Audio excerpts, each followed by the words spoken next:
안녕하세요 여러분, 주유소 소장 우아범입니다. 오늘은 9월 20일 수요일이고요. 저는 여느 때와 마찬가지로 오늘 오전 주짓수 수련을 하기 위해서 지금 부산대학교 주짓수 랩으로 이동하고 있습니다.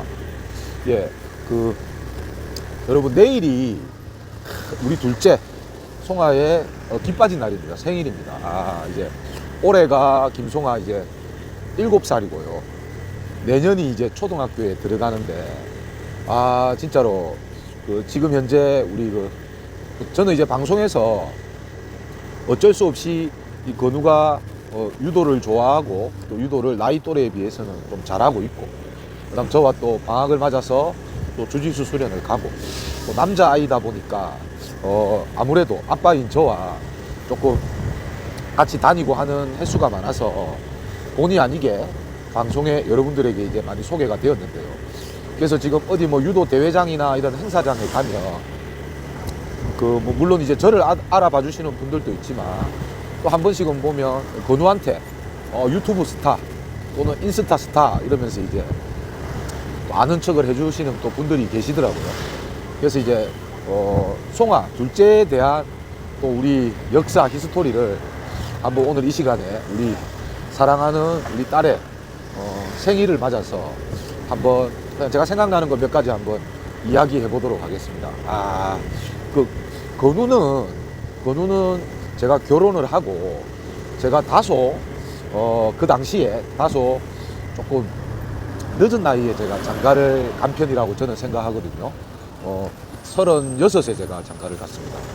그래서 조금 자식도 집사람도 그렇고 저도 그렇고 이제 집사람은 제가 봤을 때 아이들 또래에 비하면 딱 적당한 정도의 나이라고 저는 생각을 해요. 제 방송을 꾸준하게 들으신 분들은 알겠지만 집사람하고 저하고 나이 차이가 8살 차이 나거든요. 그래서 저는 이제 좀 늦었죠. 제일 좀 지금도 매번 생각하면 좀 안타깝고 마음이 안 좋은 게 우리 아이들이 대학 갈 나이쯤 되면 제가 한갑에 가까운 60줄에 나이가 되더라고요. 물론 이제 최근에는 나이 60이라고 어디 가서 물론 이제 아이들 시선으로는 60 정도 되면 할아버지겠지만 지금 요즘 세상에서는 60부터 인생이 시작한다라고 해서 크게 그거 한 건 아니겠지만, 그래도 좀 마음이 좀 편치는 않습니다. 그래서 이제 건우는 딱히 이제 결혼을 하고 좀 아이를 빨리 가져보려고 했는데, 생각보다 좀 집사람이 이제 아이가 안 들어서서 그런다고 병원을 다니거나 그러진 않았지만, 무튼 이제 좀 간절히 원하던 첫 아이를 결혼하고 그러니까 제가 결혼하고 28에 건우가 26에 결혼하고 28에 건우가 태어났으니까, 결혼하고 저는 바로 아이를 가질 줄 알았는데, 그 아이를 갖기까지의 시간이 한 1년 정도 걸렸던 것 같아요. 그래서 이제 건우가 태어났고요. 근데 그러고 나서는 이제 둘째를 한번 가져볼까 그런 이야기도 없이, 왜냐면은 건우가 1살, 2살 이럴 때 집사람 입장에서는 평생 안 해보던 육아를 하니까, 지금은 제가 육아든 뭐든 같이 이제 좀 분담해야 된다라고 하는 생각이 어느 정도 인식이 되어 있는데요. 처음 결혼하고 첫애 건우 나왔을 때만 해도 제가 건우 기저귀 한번 제대로 갈아준 적이 없었거든요. 당연히 이제 엄마가 아이를 전적으로 케어해야 된다라는 생각이 그 당시에만 해도 좀 강했던 것 같아요. 그러던 차에 정말 예상하지 못하게 둘째 송아를 이제 건우 엄마가 임신을 했습니다. 그래서 너무 계획이 없이 딱 송아가 우리 곁에 이제 나타나게 되어서 처음에는 좀 당황스럽기도 했지만 그래도 당연히 또 이제 우리에게 온 인연이라고 생각하고 그걸 받아들이고 이제 송아를 한번 잘 케어해봐야지라고 하던 차에 또 그런 거 있지 않습니까? 요즘에 임신하면 남자아이인지 여자아이인지 병원에서 정확하게 알려줄 수는 없지만 대충 이제 언지를 주잖아요. 그래서 건우 때도 남자라고 해서 그냥 별건 아닌데 저는 기분이 좋더라고요. 근데 이제 송아 때도 이제 좀 집사람도 느낌이 둘째는 딸 같아라고 이렇게 좀 자기 느낌을 얘기하길래, 아니나 다를까 어느 시점 정도 되었을 때 병원에서 어느 정도 딸이라고 언지를 줘서 왠지 모르게 더 또 기쁘더라고요. 아들과 딸이 이제 동시에 있다는 생각. 왜냐하면 저 같은 경우는 저희 집안에 제 위로 이제 형님 한 분이 계시거든요. 형제가 이렇게 왔고, 저희 또 집사람은 또 위에 언니가 또 처형이 있어서 자매로 또 자라왔고, 이래서 남녀 커플로 된 남매의 생활은 저도 그렇고 집사람도 그렇고 해본 적이 없어서 뭔가 참 이상적이다 라는 생각에 이제 송아를 이제 딱 태어나게 됩니다. 근데 이제 뭐 횟수로 따지면 한 6년 7년 전이 되겠죠. 송아가 태어나는 날 송아 엄마는 이제 제왕절개 수술을 해서 병실에 누워 있고요. 제가 건우 때도 그렇고 송아 때도 그렇고 이제 아빠니까 아이들이 이제 탯줄을 잘라줬거든요. 근데 이제 건우 때는 진짜 너무 좀 뭐라고 해야 되죠? 혼란스러웠고요. 뭐가 뭔지 모르는 정신이 없었고요. 송아 때는 조금 이제 한 번의 경험이 있어서 제가 탯줄을 자를 때 그 기록에 남기기 위해서 핸드폰을 동영상을 이제 한번 찍어 보려고 한쪽 손에는 핸드폰을 들고 한쪽 손에는 이제 가위를 들고 탯줄을 자르려고 하는데, 그 당시에 이제 간호사 두 분이 저한테 안내를 해주셨는데 건우 때하고는 다르게 조금 그 현장에서의 분위기가 조금 느낌이 쎄하더라고요. 뭐냐면은 이제 약간 그 갓난아기지만 조금 혈색이 안 좋고, 그 다음에 호흡이 좀 안 되는 듯한, 저는 사실 몰랐죠. 근데 이제 간호사들의 액션이 한 분은 빨리 하세요 뭔가를 이제 빨리 진행을 시키려고 하고요. 또 한 분은 좀 이제 그거보다는 좀 경력이 많은 간호사분인 것 같은데 안 되겠다 이런 말을 하는 겁니다. 그래서 제가 좀 당황스러워서 어떻게 해야 될지 몰라서 지켜보던 차에 이제 신생아 거기에 내려갔는데, 1시간 있다가 병원에서 동네에 있는 적당한 크기의 산부인과였거든요. 병원에서 뭐라고 하냐면 지금 큰 병원으로 좀 옮겨야 되겠다 해가지고 그 길로 저기 태어난 지 1시간 정도 만에 제가 그 아이를 안고, 그 다음에 이제 호흡이 잘 안 돼서 그 작은 아이가 쓰는 작은 또 산소통이 있더라고요. 그거를 장착하고 그걸 들고 이제 119 같은 그 응급차를 타고 해운대 벽병원으로 이제 그 이동을 합니다. 하는데 와, 제가 태어나서 옛날에 그 119 차를 뭐 시합장에서 우리 선수들이 좀 다쳐가지고 뭐 같이 이래 타고 가본 적은 있는데, 그때는 뭐 좀 이런 말 하면 그렇지만 뭐 팔이든 어깨든 뼈가 좀 다쳐가지고, 그러니까 의사소통 가능하고 이제 뭐 조금 뭐 병원에 뭐 10분 만에 가든 뭐 20분 만에 가든 일단 안전하게 도착하면 되는 그런 상황이었다며 뭐 말도 못하고 아무 의사표시도 못하는 그것도 내 새끼인데 갓난애기를 제가 이제 처음에 안고 차에 탔죠. 차에 타서는 이제 그 유리관 같은데 인큐베이터까지는 아닌데 그러니까 작은 아이를 딱 담을 수 있는 바구니 같은 게 있더라고요. 거기에 싣고 저는 이제 그 옆에 앉아가지고 그 안락동 산부인과에서 해운대 백병원까지 가는데 사이렌 소리를 울리면서 가는데 그 한 20분, 25분 정도의 시간이 제 인생을 살면서 가장 길게 느껴지더라고요. 집사람은 지금 모르고 있고 수술한 지 1시간밖에 안 됐으니까 이제 마취가 완전히 안 되어서 회복실에 있고, 그런 상황에 이제 제가 가서 뭐 어떻게 해야 될지도 모르고 안내해 주는 대로 따라 한다고는 했는데 정신이 너무 없었습니다. 그래서 나는 진짜 큰일 나는 줄 알고, 와, 그때 진짜 마음고생했던 거 생각하면 너무나도 이제 조금, 지금 이제 송아가 최근에 그 사춘기, 오춘기가 와서 아주 우리 집에서 지금 그 금쪽이의 역할을 똑똑히 하고 있지만, 또 그때 생각을 하면 아이고 막 그냥 건강하게 이렇게 땡깡 좀 부리더라도 건강하게 우리 곁에 이제 잘 지내고 있는 것만으로도 감사할 뿐입니다. 그래서 웃긴 게 이제 저는 이제 보호자로 가서 신생아 중환자실에 입원을 시키고, 그리고 이제 당일날에는 그렇게 이제 그냥 애만 그 입원을 시키고 제가 왔고요. 이제 하루에 한 번 정해진 시간에 한 30분 정도 면회가 된다더라고요. 신생아기 때문에. 그래서 그 다음날 제가 이제 갔습니다. 그 당시에는 제가 학교에서 근무를 하고 있었는데 점심시간쯤 해서 말씀드리고 병문안을 갔는데, 와, 거기 가보니까 진짜 갓난애기들이 와, 여러 명이 이렇게 이제 있는데 막 호흡기 차고 막 또 인큐베이터 안에 있고 있는데 와, 무섭더라고요, 진짜. 근데 이제 그 송아 같은 경우도 말도 못하는 상태에서 뭐 이렇게 하고 알고 봤더니 증상은 뭐냐면 보통 이제 엄마 뱃속에서 아이가 딱 나오면 자동적으로 이제 폐 있잖아요. 우리 인간의 그 심폐하는 심폐, 그 호흡을 담당하는 폐가 바깥 공기를 딱 맞닿으면 약간 이전까지는 엄마 탯줄을 통해서 호흡을 하다가 이제 막 세상에 나오면 폐가 이제 꽈리를 펴듯이 쫙 펼쳐져서 자가로 자동적으로 호흡을 할 수 있게 되는데, 그게 좀 나온 시기가 아직까지 폐가 다 열리지 않은, 조금 이제 어떻게 보면 조금 일찍 나온 거겠죠. 그런 상황이다 보니까 폐가 다 펴지지 않아서 이제 자가 호흡이 좀 힘든 그런 상태인데, 지나고 나서 보면 시간이 지나면 자동으로 그건 펴지는데, 물론 이제 그러다가 조금 문제가 될 수는 있겠지만 평균적으로는 그냥 시간이 좀 지나고 이렇게 좀 안정을 취하면 며칠이 지나면 해결이 되는 건데, 와, 근데 그 당시에는 그게 도저히 마음이 놓이지가 않더라고요. 그래서 저는 이제 한 이틀 정도 제가 가다가 3일차 되는 날 집사람이 이제 알게 됐잖아요. 당연히 알게 됐을 거 아니에요. 처음에는 좀 담담하게, 또 병원에 근무를 하는 간호사다 보니까 뭐 크게 걱정 안 해도 될 것 같다라고 저한테는 좀 안정을 시켜놓고는, 딱 3일차 되는 날 뭐 자기가 운전해가지고, 병원에서는 움직이지 말했는데 운전해가지고 직접 본인이 또 병문안을 또 가더라고. 3일차부터는. 그래 가갖고는 또 엄청 울었나 보더라고요.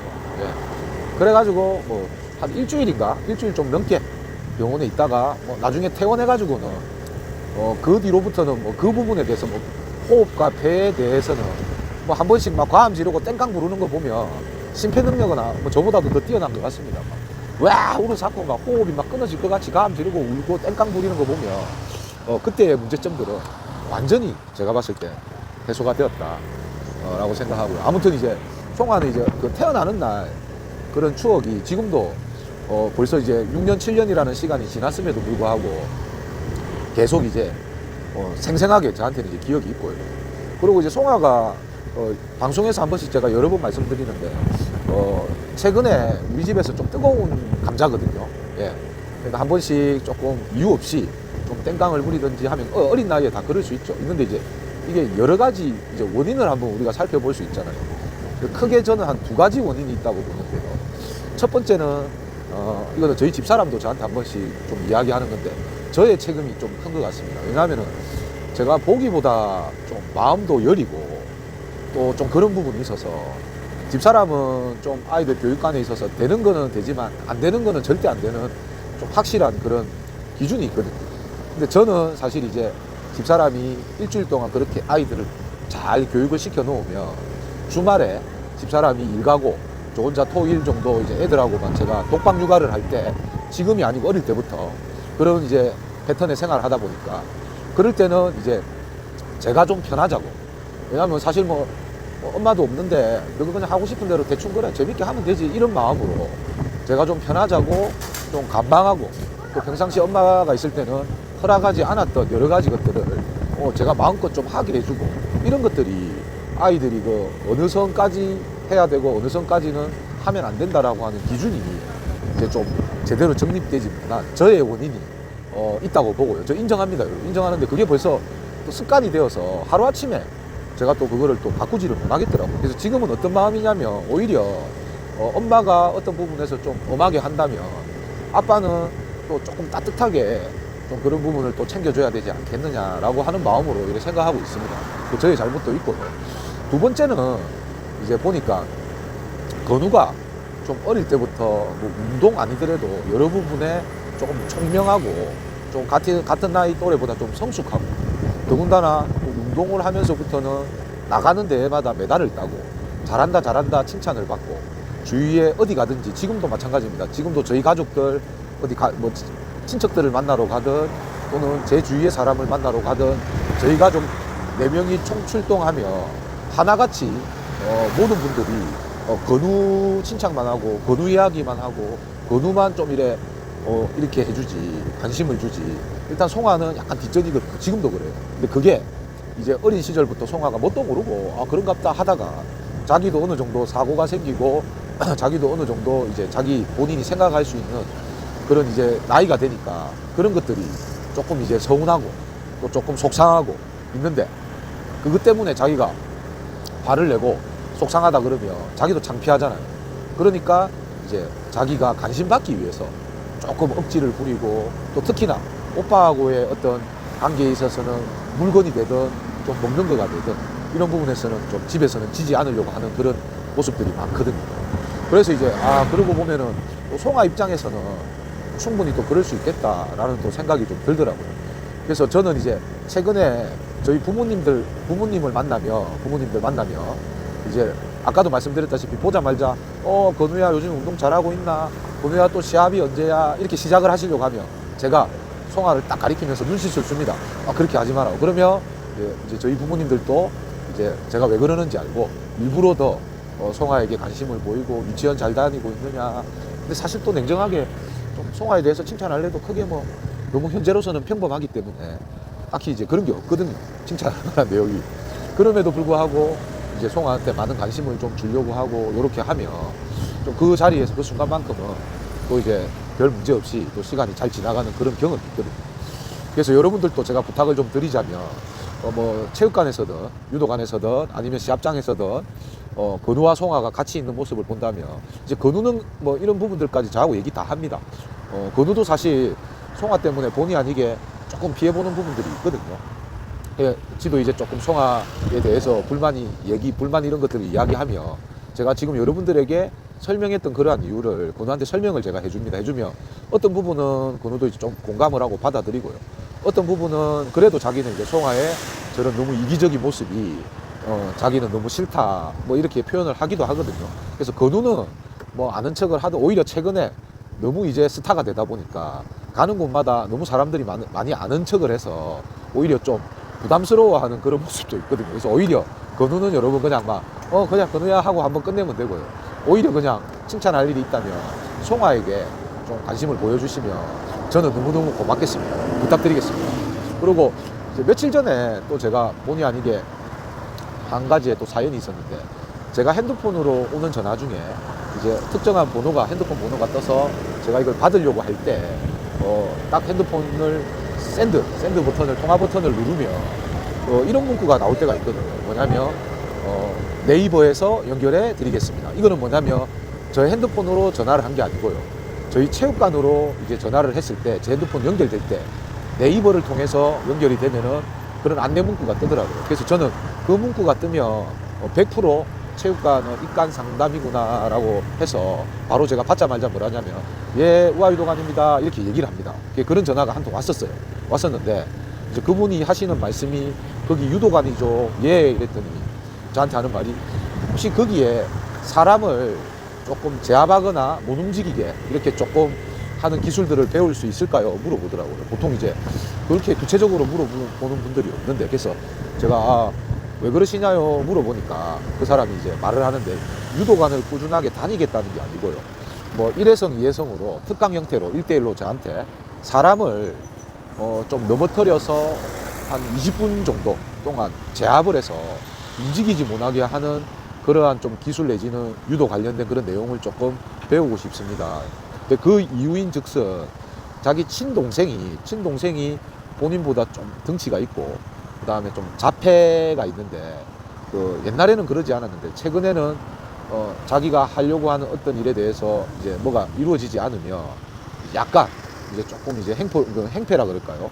기물도 파손하고 그 다음에 가족들 부모님이라든지 자기가 형인데 자기를 이제 조금 힘으로 무력으로 막 밀치거나 때리거나 해서 좀 발악을 하는데 그 제압하기가 너무 힘들다. 이거 한 번 그런 일이 벌어지면 20분 정도는 이제 가족들이 매달려서 말려야 되는데 부모님들은 연세가 있다 보니까 그 역할을 자기가 지금 하고 있는데 너무 좀 어려움이 있어서 좀 도움을 받고자 한다라고 이렇게 얘기하더라고요. 그래서 제가 동생분 나이가 어떻게 됩니까? 물어보니까 26이라고 하더라고요. 저는 사실 그렇게 나이가 많을 거라고 생각 못 했거든요. 그래서 그 전화를 딱 받으면서 제가 정중하게 유도 기술은 뭐 상대를 넘어뜨릴 수도 있고 또 눌러서 제압할 수도 있고 그 다음에 조르거나 꺾어서 상대에게 좀 가해를 가할 수도 있는 여러 가지 기능이 있지만 당장 어떤 일시적으로 제압하는 게 아니고 또 규칙 안에서 싸우는 게 아니고 20분 동안이나 그렇게 뭔가를 유도 기술을 지속적으로 사용한다면 아마도 이제 그게 제대로 기술이 성립이 되었을 때 조르기 같으면 동생분이 기절을 할 수도 있고 꺾기 같으면 좀 이제 상대가 탭을 하지 않는 이상 관절이 부러질 수도 있는 좀 위험한 상황까지 갈 수 있다. 그래서 이거는 제 생각에는 저기 유도라든지 이런 어떤 그 운동으로서 해결하려고 하지 말고 좀 전문적인 곳에 가서 상담을 받고 이렇게 하시는 게 좋지 않겠나라고 이렇게 제가 마무리를 했거든요. 그 전화를 끊고 나서 보니까 제가 이제 와, 뭐 어떤 생각이 드냐면 가족분들 중에 만일에 그런 분들이 있다면 너무나도 힘들겠더라고요. 그분이 전화를 끊으면서도 한숨을 내쉬면서 예 알겠습니다 감사합니다 하면서 아주 힘없는 목소리로 저하고 마지막 인사를 나누었는데 뭐 꼭 다 그런 건 아니겠지만 또 그런 상황이라면 정말 가족 전체가 힘들 수 있지 않습니까? 그래서 막 그때도 아이고 막 송아 때문에 우리 막내 때문에 송아 절대 그 정도는 아니지만 가족들이 엄마도 좀 힘들고 저도 때에 따라서는 좀 힘들고 오빠는 항상 힘들고 그분은 그렇지만 그래도 막 건강하게 이렇게 잘 자라주고 있는 것에 좀 감사하면서 살아야 되겠다라는 생각을 한번 했었습니다. 그래서 부터 이제 내일이 9월 21일이 우리 집 막둥이 김송아의 생일입니다, 여러분. 그래서 따로 평일이라 저녁에 모일 수는 없고요. 내일 아침에 일찍이 아이들 이제 유치원 학교 가기 전에 저희 집에서 짧게 이제 뭐 파티를 하려고 하거든요. 파티도 아니죠. 그냥 뭐 음식 올려놓고 뭐 케이크 한번 하고 이렇게 의미 있는 시간을 짧게나마 보내보려고 하는데 여러분들도 많은 축하를 부탁드리겠습니다. 그래서 오늘 방송은 여기까지 하고요. 또 다음에 더 좋은 내용으로 찾아뵙도록 하겠습니다. 예, 감사합니다, 여러분. 안녕.